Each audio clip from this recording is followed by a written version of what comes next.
Queridos irmãos e irmãs, nós celebramos hoje a grande solenidade da bem-aventurada Virgem Maria, Nossa Senhora, que subiu ao céu, a Assunção de Maria. Maria foi assunta ao céu, ela foi levada ao céu. Mas quem é esta mulher? Quem é Maria? E por que ela é tão importante na igreja? Qual a razão de nós católicos termos tanta devoção, trazermos Maria em tanta conta? Por que isso? Porque na verdade Maria é um sonho de Deus, é um projeto de Deus. Desde o princípio, quando o pecado acontece por causa da desobediência de Adão, Deus sabia que o homem ia pecar, Deus sabe tudo.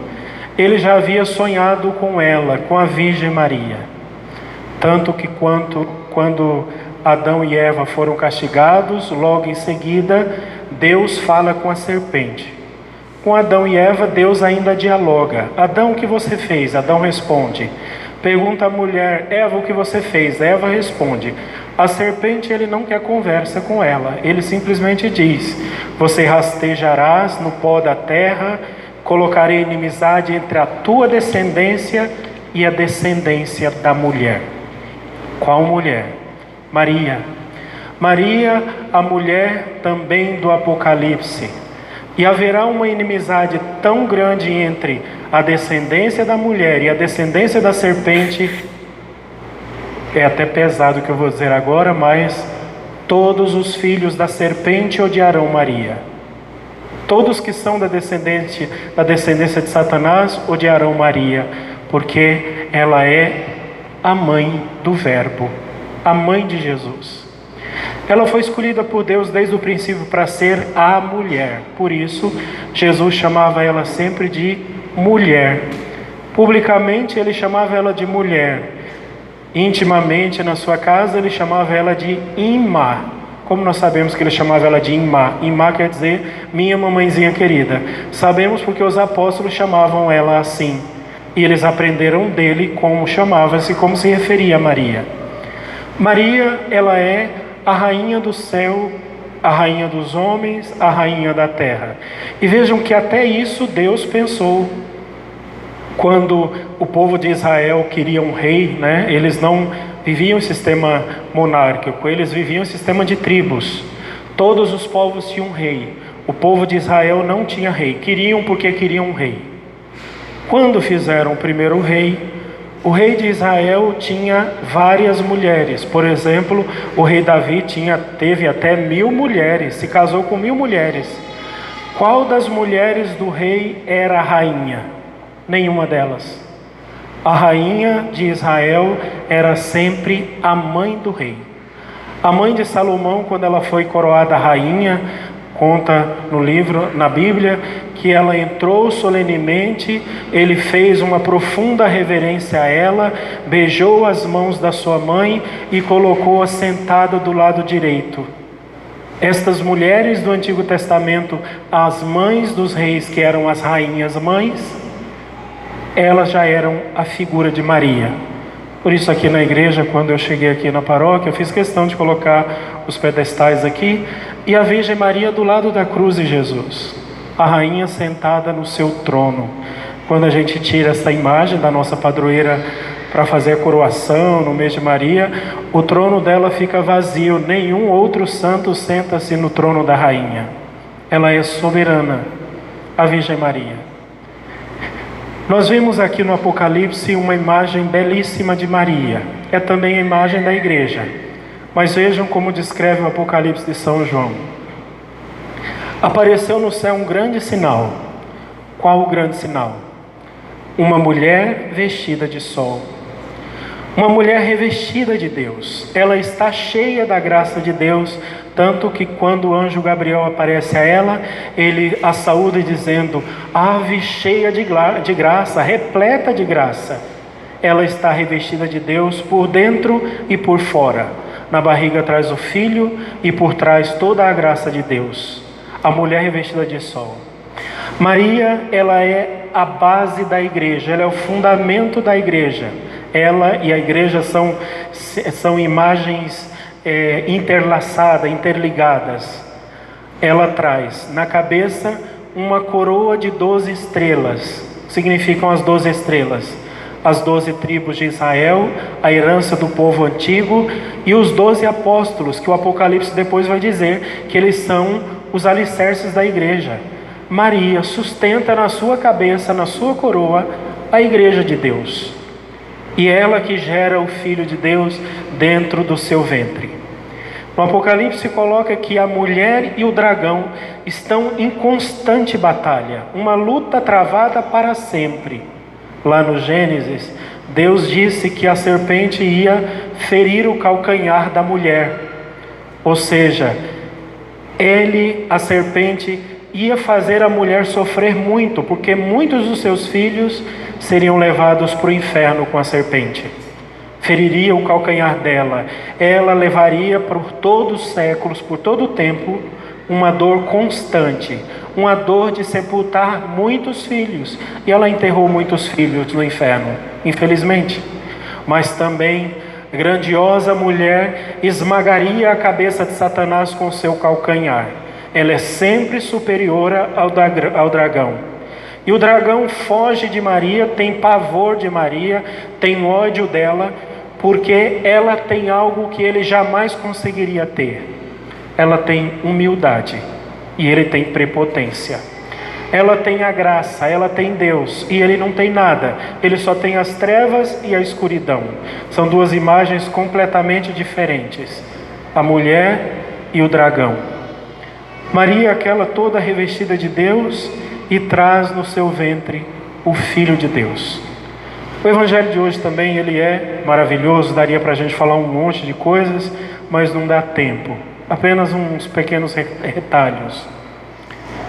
Quando Maria chegou na casa de Isabel, Isabel disse: Bem-aventurada és tu, Maria, bendita és tu entre todas as mulheres da terra, e bendito é o fruto do teu ventre.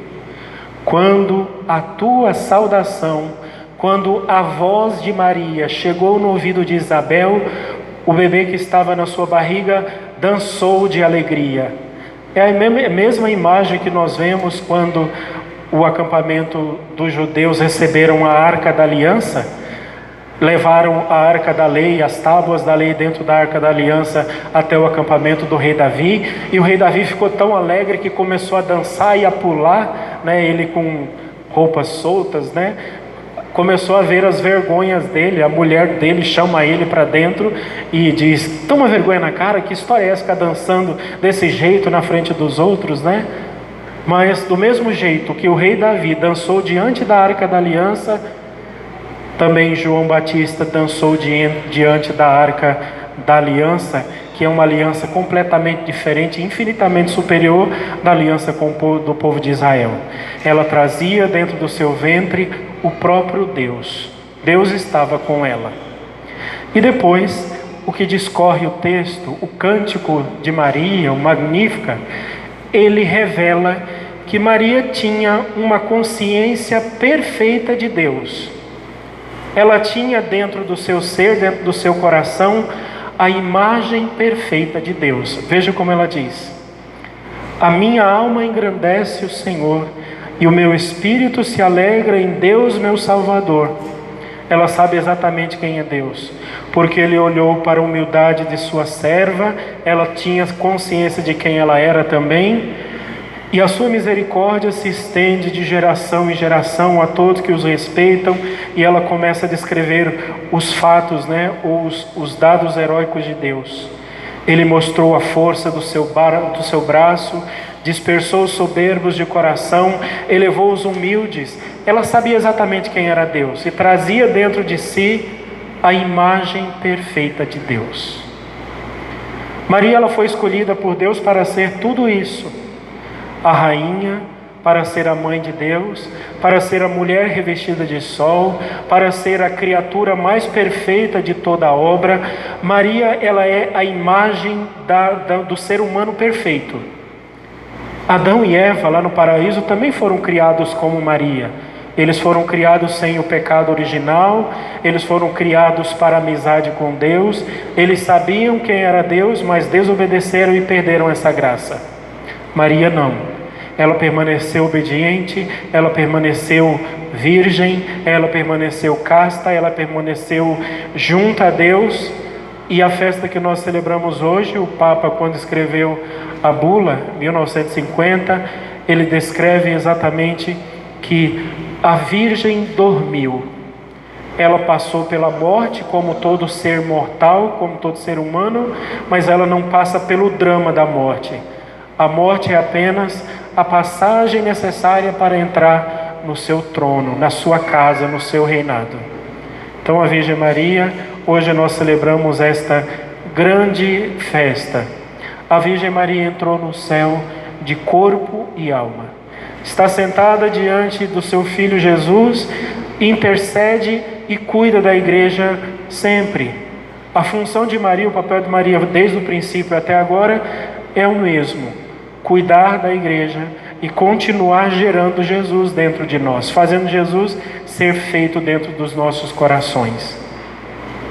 Eu gosto da seguinte imagem. Antigamente, quando as famílias eram bastante numerosas, as mães tinham 10, 12, 15 filhos, às vezes até mais filhos. Quando o pai morria, a mãe tranquilamente consegue manter a casa, sem a ajuda do pai. Uma mãe consegue tranquilamente criar tantos filhos ela tenha, mas um pai não consegue.